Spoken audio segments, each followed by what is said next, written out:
이 시간 성경 말씀은 창세기 2장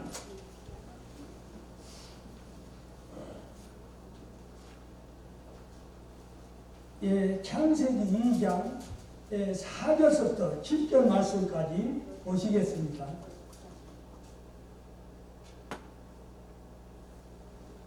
예, 4절부터 7절까지 보시는데 우리 성도님과 저와 함께 읽어가시도록 하시겠습니다. 4절부터 다 같이 시작.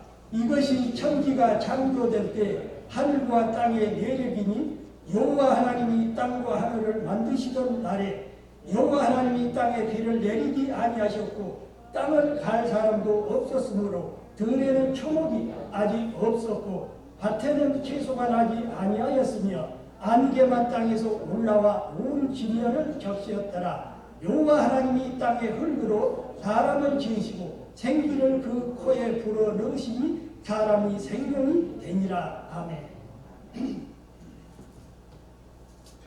오늘 말씀은 하나님의 형상대로 흙으로서 지음받은 사람이란 말씀으로 은혜를 나누고자 합니다. 이 창세기 1장 1절서부터 2장 3절까지의 주제는 바로 창조인 것입니다. 이 태초에 하나님이 천지를 창조하시니라. 하시니라는 말씀으로서 시작을 해서 하나님께서 창조를 모두 마치시고 제7일에 안식을 하셨다는 내용으로 끝납니다. 진정한 안식은 새로운 창조를 만들어 내는 것입니다. 하나님이 창조에 부족함이나 불균형이 없는 것입니다. 사단이 인간에게 죄를 짓게 함으로써 하나님의 창조의 질서가 깨지고 말았습니다. 이 창조의 질서의 회복은 안식을 통해서만이 가능한 것입니다. 안식은 회복을 의미하는 것입니다. 거룩한 주일을 우리가 보냄으로써 하나님이 주일을 복되게 하셨기 때문에 우리의 모든 것은 교회에서 예배를 드릴 때 회복이 되는 것입니다. 이 창세기 1장은 하나님이 중심이었습니다. 그런데 창세기 2장 4절부터는 지금까지 온 창조와는 다른 각도에서 보게 됩니다. 이것은 마침 창세기 1장 1절부터 시작이 되어 펼쳐지는 커다란 이 창조의 파노라마 한 곳 중에서 그 스포트라이트가 바로 어떠한 은하계도 아니요 빛도 아닌 바로 사람을 향해서 비추고 있다는 것입니다. 이 창세기 1장은 하나님에 대해서, 2장은 이제 사람에 대해서 말하고 있는데 우주 창조의 모든 과정에서 가장 중요한 것은 바로 사람인 것입니다. 우주의 역사와 인생의 주제는 바로 하나님이십니다. 그러나 그 유지하신 하나님의 관심을 두시는 대상은 어떤 물건이나 환경이 아니라 바로 사람이라는 것입니다. 그래서 2장 4절에 보면 이것이 천지가 창조될 때 하늘과 땅의 내력이니 여호와 하나님이 땅과 하늘을 만드시던 날에 이 2장에서는 인간에게 초점을 맞춰서 창조를 새롭게 설명을 하고 있습니다. 이 창세기 1장 1절부터 2장 3절은 장엄하고도 능력있고 유지하신 하나님에 대한 설명이 나옵니다. 하나님에 대한 호칭으로 엘로힘을 사용했습니다. 그러나 창세기 2장 4절부터는 여호와 하나님이라는 단어로 바뀌어줍니다. 다시 말하자면 사랑의 하나님, 우리에게 관심을 가지시는 하나님으로서 표현이 달라진 것입니다. 창세기 2장 5절과 6절 말씀을 보십시다. 여호와 하나님이 땅에 비를 내리지 아니하셨고 땅을 갈 사람도 없었으므로 들에는 초목이 아직 없었고 밭에는 채소가 나지 아니하였으며 안개만 땅에서 올라와 온 지면을 적시었더라. 하나님은 완벽한 창조를 하셨고 이제 운행하고 계십니다. 그러나 인간이 만들어지기까지는 운행되기 아니했습니다. 왜냐하면 인간이 우주 만물을 다스리는 주인공이기 때문인 것입니다. 주인공이 나타나기 전까지 우주는 움직이지 않는 것입니다. 하나님이 하늘과 땅을 만드시고 하늘의 구름을 창조하셨지만 아직 비가 내리지 않는 대기 상태였던 것입니다. 지구의 흙을 만드셨지만 그곳에 인간이 없기 때문에 경작할 것도 초목도 아직 없었고 밭에는 채소가 나지 않았습니다. 그리고 수증기로 형성된 안개만이 이 지구에 가득했습니다. 그러다가 인간이 나타나면서 모든 우주 만물을 통치하고 다스리는 일이 시작이 된 것입니다. 창세기 2장에 나오는 이 창조는 1장에서와 달리 6일 동안의 창조를 다시 설명하지 않고 인간의 창조에 초점을 맞춰서 인간이 창조되기 이전에 대해 설명을 하고 있습니다. 창세기 1장 26절 한번 보십시다. 하나님이 이르시되 우리의 형상을 따라 우리의 모양대로 우리가 사람을 만들고 그들로 바다의 물고기와 하늘의 새와 가축과 온 땅과 땅에 기는 모든 것을 다스리게 하자 하시고, 즉 하나님께서 모든 창조물을 다스리는 관리인으로서 하나님의 창조물의 책임자로 만들기로 결정을 하셨습니다. 그래서 인간이 창조되기 전에는 운행되는 것이 없었던 것입니다. 인간이 완성되어서만 하나님이 만드신 모든 창조물이 유기적으로 움직이게 되어 있었던 것입니다. 창세기 1장 27절을 다시 한번 보시겠습니다. 하나님이 자기 형상 곧 하나님의 형상대로 사람을 창조하시되 남자와 여자를 창조하시고, 이 창조물 중 가장 중요한 존재는 어떤 동물이나 식물이 아닌 우리 인간인 것입니다.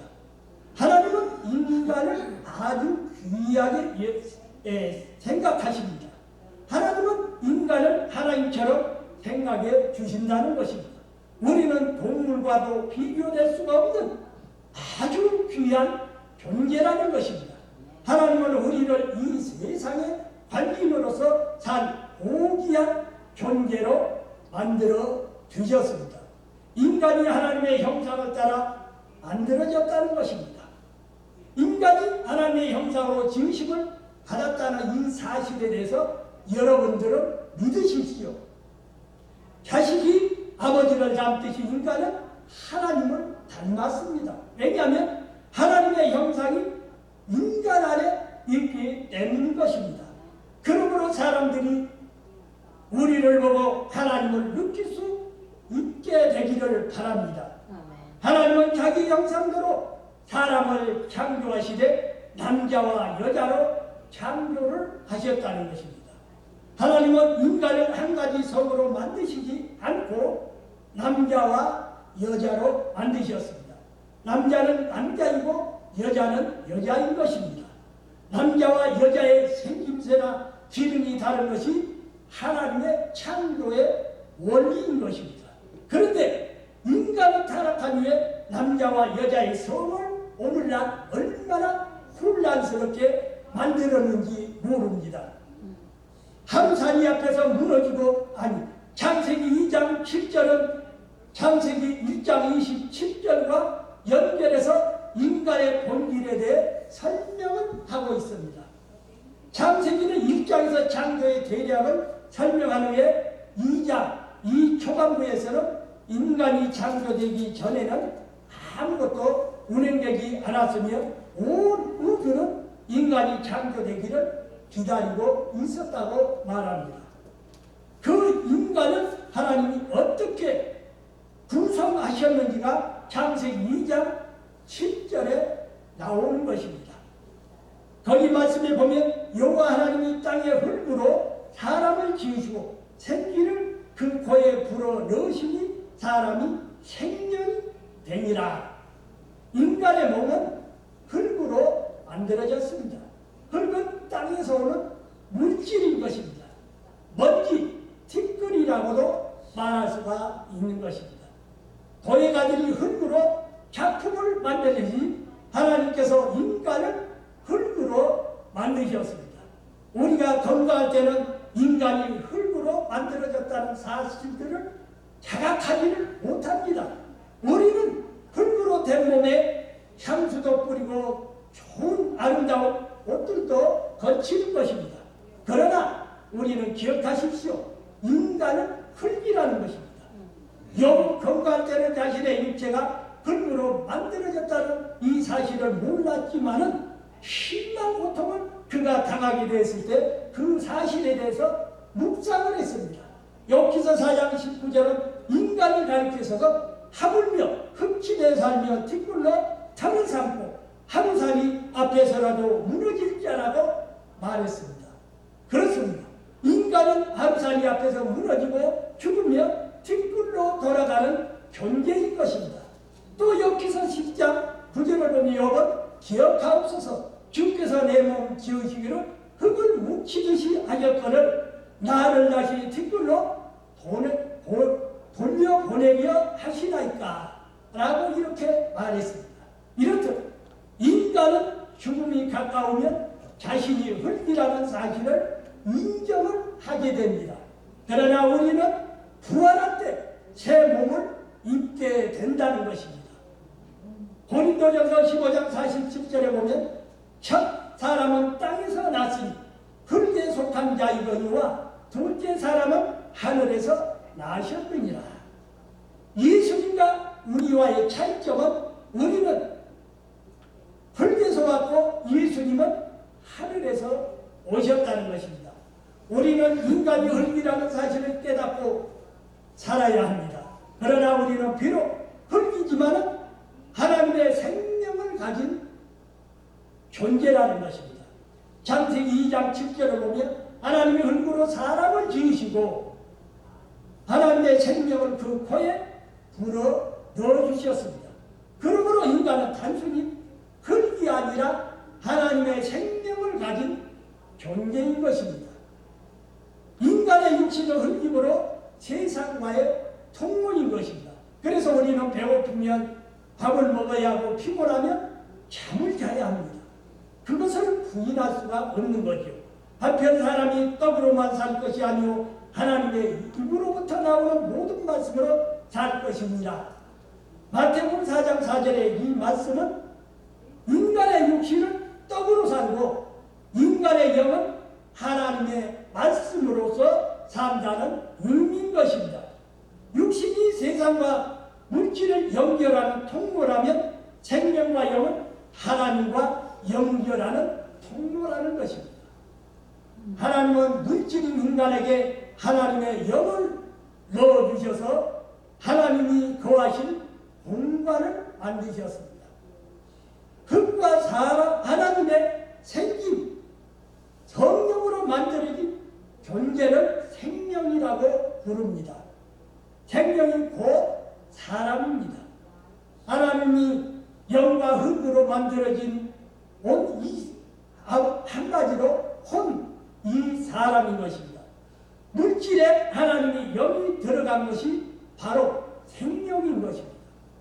최초의 인간 아담은 하나님께서 만드신 완전한 인간이었기 때문에 외로움이나 고통이나 불안전함이 전혀 없이 하나님과 교제하는 아주 축복된 존재였습니다. 그러나 인간이 사탄의 유혹을 받아 말미암아 타락하고 죄를 받아들이므로써 하나님께 반역하면서 남은 것은 육신뿐 인간 안에 있던 하나님의 영이 떠나버렸습니다. 여기에서 인간의 고독과 외로움과 갈등이 시작이 되었던 것입니다. 하나님의 영을 상실한 사람은 방향이 없고 목적도 없고 사는 이유도 모르고 그저 동물처럼 살아갑니다. 그러나 그렇게 단순히 동물처럼 살 수도 없는 것입니다. 죽음이 다가오면 인간들은 불안해합니다. 자신의 영이 어디로 갈지 모르기 때문인 것입니다. 하나님의 영이 없기 때문인 것입니다. 진정한 회복은 하나님의 영이 회복되는 것입니다. 하나님의 영을 회복하는 길은 오직 생명이신 예수 그리스도를 믿고 영접하는 것입니다. 하나님의 영이 임하시며 우리 안에 하나님께서 들어오시고 구원이 이루어지고 능력이 임하고 하늘의 기쁨이 마음속에 자리 잡게 됩니다. 이제까지 세상의 기쁨을 갖고 살던 사람이 하늘의 기쁨을 이제 맛보게 되고 죽음만 경험하던 사람이 부활을 경험하게 된다는 것입니다. 하나님의 영은 부활의 영이시며 그리스도의 영이시며 성령의 영이십니다. 예수 그리스도를 믿음으로써 태초에 창조됐던 모습으로 돌아가게 되는 것입니다. 이때 고독과 절망과 좌절과 허물을 경험하고 있던 우리의 영혼은 이제 구원을 받고 천국을 경험하게 된다는 것입니다. 성경은 아들이 있는 자에게는 생명이 있고 아들이 없는 자에게는 생명이 없으며 하나님의 아들 안에 생명을 주셨다고 말씀하고 있습니다. 예수 그리스도를 믿어야 하나님의 영이 내 안에 들어오고 하나님의 영이 내 안에서 회복이 되어야 나의 육신이 살고 자아도 살아나는 것입니다. 육신은 세상과의 통로이요 또 영은 하나님과의 통로인 것입니다. 바울은 말하기를 그런즉 누구든지 그리스도 안에 있으면 새로운 피조물이라 이전 것은 지나갔으나 보라 새 것이 되었도다 라고 말했습니다. 또한 예수님께서는 니고데모의 사람이 거듭나지 아니하며 하나님 나라를 볼 수 없느니라 라고 말씀을 하셨습니다. 그러나 거듭난다는 것은 예수님을 영접함으로써 말미암아 하나님의 영이 회복된다는 것입니다. 뿐만 아니라 인격도 육신도 회복되어 온전해져서 하나님의 영광의 광채 안에 들어가는 것입니다. 이것이 진정한 인간인 것입니다. 인간은 육신만도 아니고 영이나 혼만도 아닌 것입니다. 이 세 가지가 함께 온전해질 때 본래 하나님께서 창조하셨던 모습으로 살아가게 된다는 것입니다. 하나님께서 원래 창조하셨던 그 모습의 삶이 되시기를 우리 성도님께 있기를 주의 이름으로 축원드립니다. 예, 기도드리겠습니다. 우리 아버지 하나님,